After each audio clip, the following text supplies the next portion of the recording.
And speaking of horses this morning, we're going to be, and all things equine, we're going to meet Adele Edwards, and she's our friendly local horse whisperer. Actually, Adele is far more than that, and we're going to find out a bit more about that in a moment. She owns a business called Equine Revive, and that's out in Lilydale there, and where most of her work these days is treating people's horses, although she started out treating humans. And sometimes these days she's treating horse and rider, so let's find out a bit more about that. Good morning, Adele. How are you? Okay, we're having a little trouble with that microphone for a moment. Just a second, I'm not quite sure why we're having a trouble with that. Speak to me, Adele. Talk to me some more. Hi, great to be here. That's a bit better. Okay, it's very low on that microphone. I'm not quite sure what the trouble is. Yes, I do. There it is. That's the problem. How are you? Well, that's how are okay. you? That wasn't Adele. That was me. That was me. I need some training. Do you train humans as well as horses? Let's do that. Adele, I'm told you're a horse whisperer, and so how did you discover this gift of being able to communicate with horses? Well, even I guess as a child, I was slightly quirky, and I would pick up on things and not know why I knew them, and then they would play out. So I was always that way inclined, I guess, as a kid. And then I had a horse that my parents had got me, although they weren't horsey people, and I and I rode this pony for a while, and then I wanted a horse that was bigger and more, and so my dad took me down and we bought this ex-racehorse, which broke my arm the first day I got him. But I went on to ride him and connect with him, and I just had this way with them even as a kid. So why didn't your dad buy you a Shetland pony or something? Well, he did that first, sort of, and I wanted something with a bit more oomph. So it's your fault. You blamed your father, but it was actually your fault, isn't it? I'm now getting to the truth of this matter. Okay. Tell me, do you have any sort of formal qualifications, or have you studied to do what you're doing today? So I've studied an array of natural therapies, so Chinese medicine and Ayurveda and acupuncture and bodywork, Bowen therapy. So I've done quite a bit, and a lot of that was with people initially, which I can see why, looking back, working with people, I would pick up on things and they would validate what I would say. So I would, be able to sort of go, I'm feeling this and that, and they'd be like, yes, that's correct. So I learnt to trust what was coming through, and your studies, not just your instincts, yeah, but your that's studies right, as well. And then the studies as well. Yeah. So you started out life as a dental nurse. I did. And then you moved on to this treatment of going back and studying these alternative medicines, if I can use that expression. Yeah. And then you worked in a clinic which dealt with these things. So you had quite a lot of practical experience working in a formal practice. Yes, yes. That's what we... And... so then you sort of, how did you sort of make the transformation between humans and horses? You had a little bit of an inkling when you were a child and that you were understanding horses, but you obviously made the transition much later in your working life. Yeah, I had children and I was out of horses for a bit, and then the neighbours had asked me if I would work their horses for them. And so there was a bit of an outlet for me as a young mum. And so I went over and I was doing that. And one of the girls, she had this horse and he was a bit of a handful. And I ended up going with her to an event and sort of helping her out. And I had the horse with me and he was eating some grass, and all of a sudden I get this is your horse. And I'm like, no, it's not my horse. No, this is your horse. And I sort of buried that because I thought this horse is too much. He was a bit quirky and overwhelmed with the world. So anyway, long story short, the girl said to me, I'm selling him. And I said, okay, I'd be interested. And had a ride, and then that was it. And then I guess from there I started to apply all the healing techniques to this horse because he was quite challenged and he'd had a bad breaking in experience. And that's kind of how it got out into the horse world, that I went from people to horses in that. So I basically applied the techniques that I would work with people on the horse, and the horses started to heal. So even acupuncture would be used on horses? I do acupuncture on horses. Okay. Yeah. It just sounds a bit. I suppose they really can't.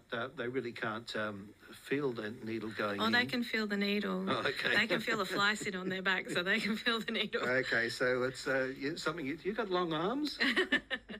Yeah, look, with my healing work, when I was studying acupuncture, everyone would be feeling the point. And I was able to feel the point without touching the body. So I learnt to attune myself to the energy of the horse without physically having to touch the horse. Oh. Yeah.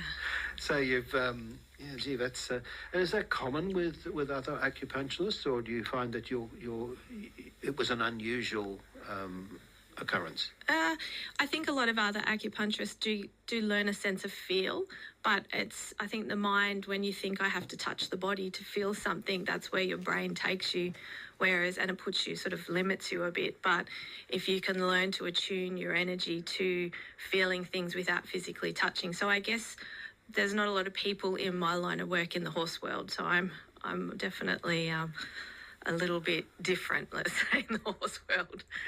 Different. Okay. So talking about different, would it be right to say, I'm kind of getting the feeling that horses maybe even, I'm talking generally now, might be more sensitive than human patients. Would that be? Definitely. Horses, I think we're all sensitive in different ways, but the horses, their minds operate very different. Intuitive, perhaps. Yeah. They're relying a lot on instinct. Instinct and feel. So it's connecting with that energy. You touched on something before, that the horse that you acquired by accident almost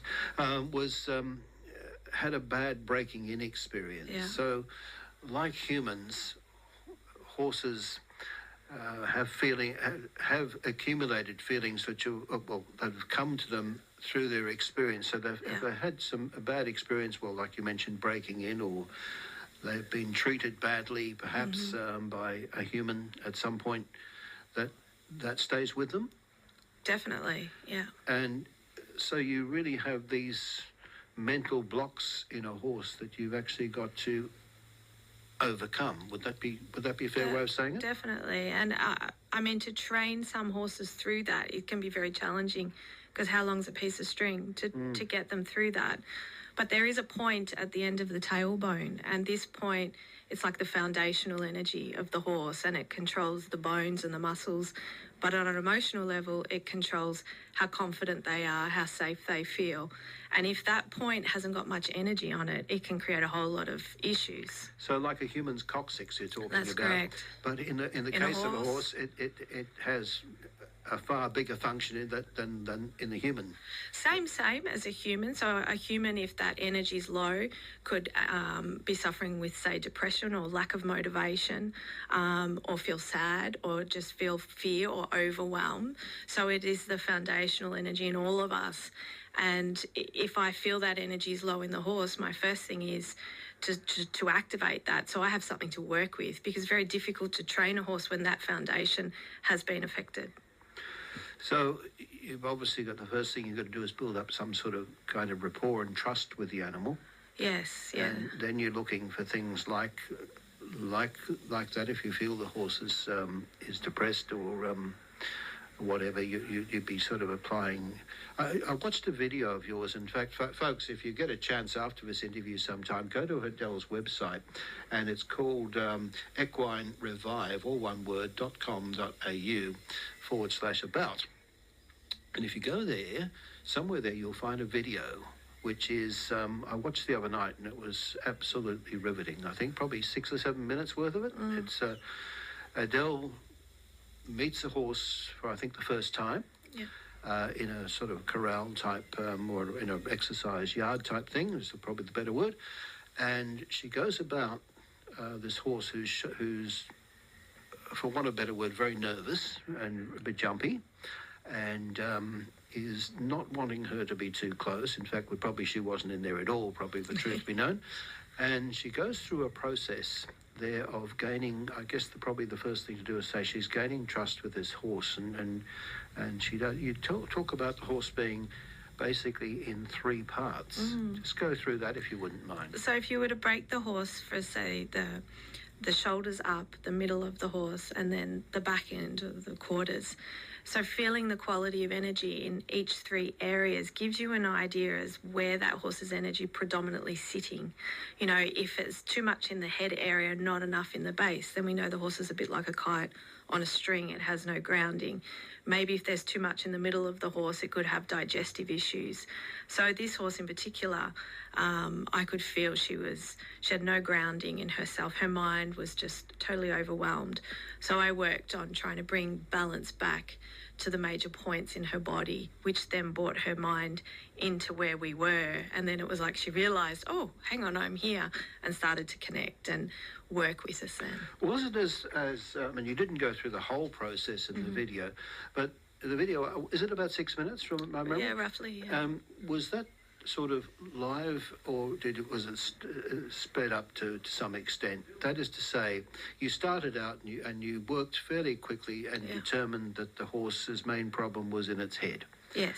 And you then gradually over that 6 minutes, you got from probably 2 feet away from it, and at the end of that, where it was just barely comfortable with you being there, but gradually you got to a stage where you're actually touching it, and you're, well, not whispering in its ear, but pretty close to that. Okay. And so you're very close to the horse, and suddenly, so is that the length of time it would take, or would it be far more than that? It really depends on the horse and the situation.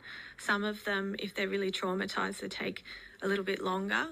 But normally in one session, within, half an hour, I can get the horse to a point where it's let down and I can work with it and I can unravel some of these past traumas that are blocking the horse from progressing. And of course, often you wouldn't know what those traumas were because the horse can't tell you, and if the owners just acquired the horse, they wouldn't probably know its history anyway. Yeah. Sometimes I get images. It's interesting. Like I'll get a picture in my mind, and I guess over the years I've learned to trust those pictures or those feelings that come through. And sometimes I'm able to give feedback and go, I'm feeling that this went on, and they sort of look at me sometimes like I've got two heads. How did you know that? So it just depends. Once the horse is really connecting and flowing with me, I start to pick up information. Okay. So, and again, it's how long's a piece of string, I guess. Yeah. So from the time you first meet a horse, like that horse we're talking about now in the video there, you've met them and we've gone through perhaps your first meeting, and this is your acquaintanceship, and you're part of your forming a diagnosis, and more importantly, you're building some sort of trust with the animal. How long would it take you to get that horse to be into a manageable state for its owner? Roughly, and let's talk about that horse in particular. I normally suggest to people I do 3 sessions a week apart with the horse, and by then the horse should start to be able to move and progress forward. Some of them do it much quicker. Some of them take a little bit longer. They're all different. Some of them can be quite stubborn and shut off and not interested in interacting with people very much. So they can be tricky because you've got to sort of break through that. It's kind of like a reclusive person. Yeah. Perhaps it might be just the way the person is 100%. rather than any conditioning that's happened over their life. Yeah, they've all got their own little personalities and their own quirks and their own ways, no different to us. Yeah. And I think that's important to remember. I remember when I was a kid, my grandfather had a dairy farm, and I was helping him when I was about 12, and of course these great big cows are there, and I'd never been that close to a cow. I'm helping him do the milking, and that's even including putting those suction caps on, for want of a better word. I don't know the correct word, but in those days it was a pretty manual process. You got pretty close to the old cow, and you could be kicked. And of course, one thing he said to me, he said, they're all like people. He said every cow's got a personality, just like every horse, I guess. And some hang back, some are quite accepting of you. Some want to give you a bit of a kick and perhaps don't want to be milked or whatever the story was. But it stood out in my mind forever that animals were like people, and perhaps that was my first lesson. And now you're telling me that that's the way it is. 100%. And so, is there a horse? Has there ever been a horse you haven't been able to train? There are some horses that I've worked with that have been so badly traumatized that I've been able to get them to a better place. But yeah, not everything is fixable, you know.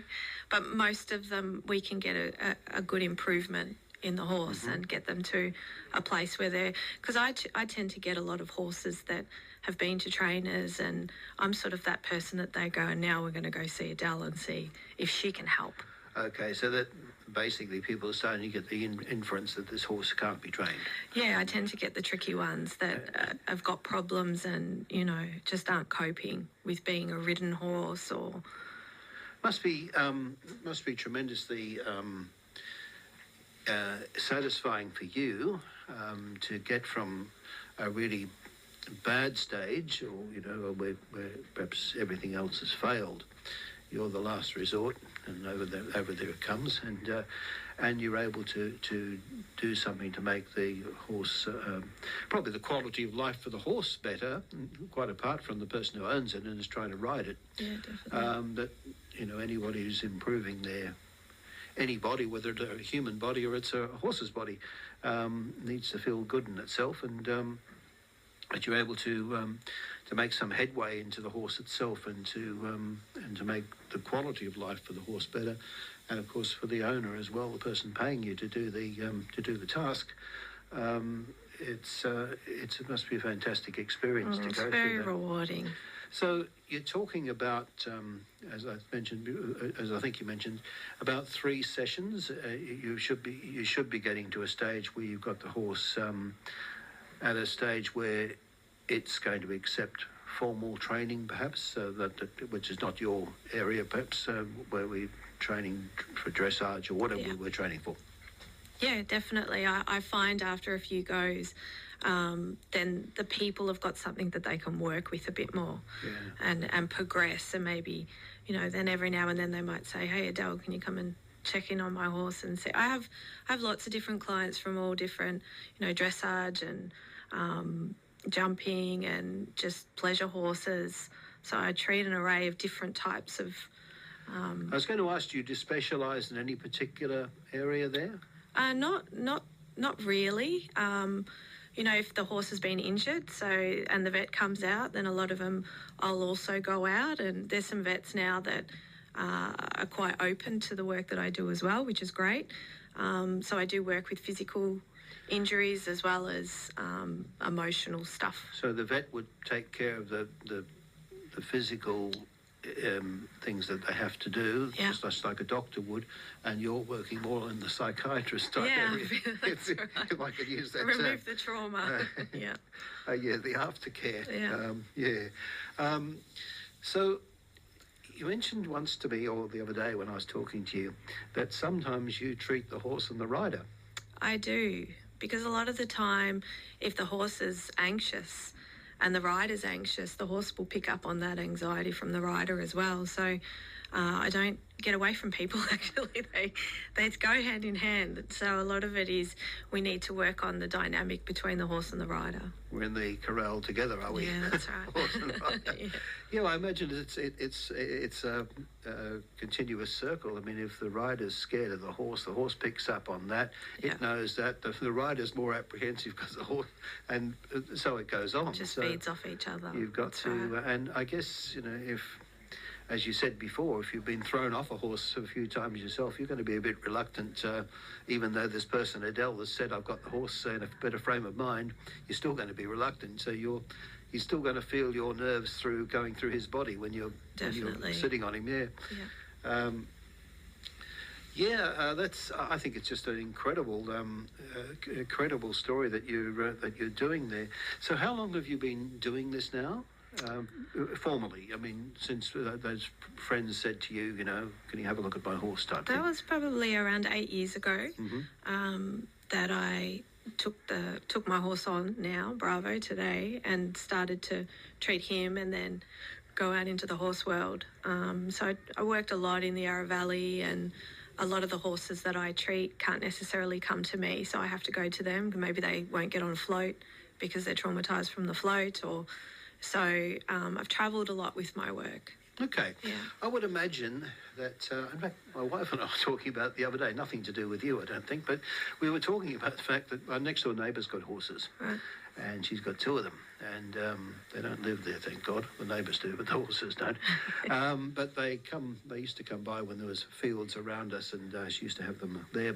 And then I used to think, and she takes them off somewhere, I don't exactly know. She rides them, and she rides them in some sort of club, whatever. I'm not sure what she does.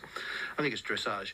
Yeah. But just thinking, getting a horse into a float, in a dark float like that, putting it on the back of a car, having it moving along the road like that, jogging around as they do, even though the horse has got 4 legs and probably got a better balance than we're going to have, must be a pretty scary experience. It'd be terrifying. And some of them, if there's been a floating accident, I've treated many that have got stuck under the divider.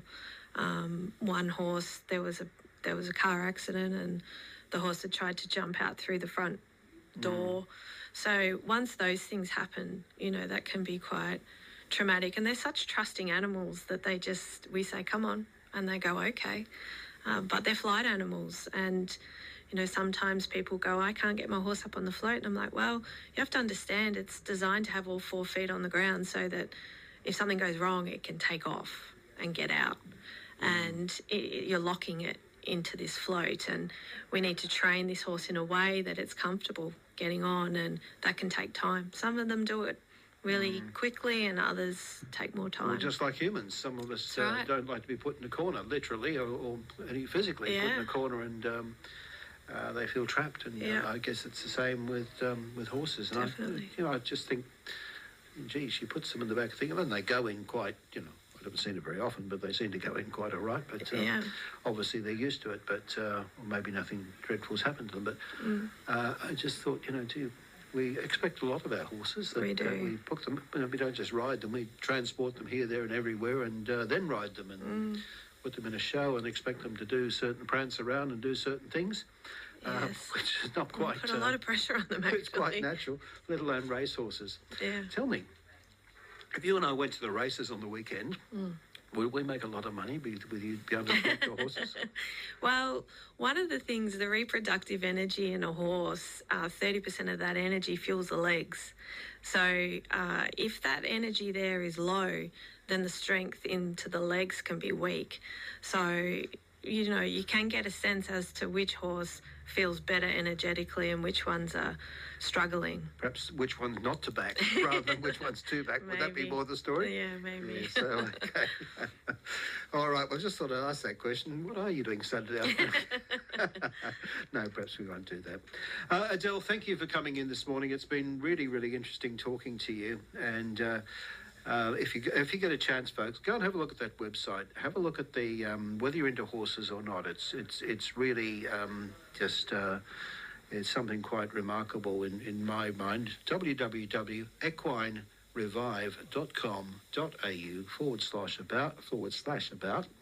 And there you'll find Adele, and you'll find her with a horse, and she's doing some fairly incredible things in a very short space of time. And as you heard her say, it was genuinely a 6 or 7 minute experience with the horse, interaction there. And I think you'll appreciate what we're talking about. And so I just think it's a very interesting subject, whether we're talking about treating humans, whether we're talking about treating horse and rider, or as Adele prefers to do these days, whether we're talking about treating horses particularly. Adele, thank you very much for coming in. It's been a most enlightening conversation, and I look forward to talking to you again one day. Thank you for having me. Thank you very much. Now I think we're going to go out with one. Of course I'm going to go out with this one, aren't I?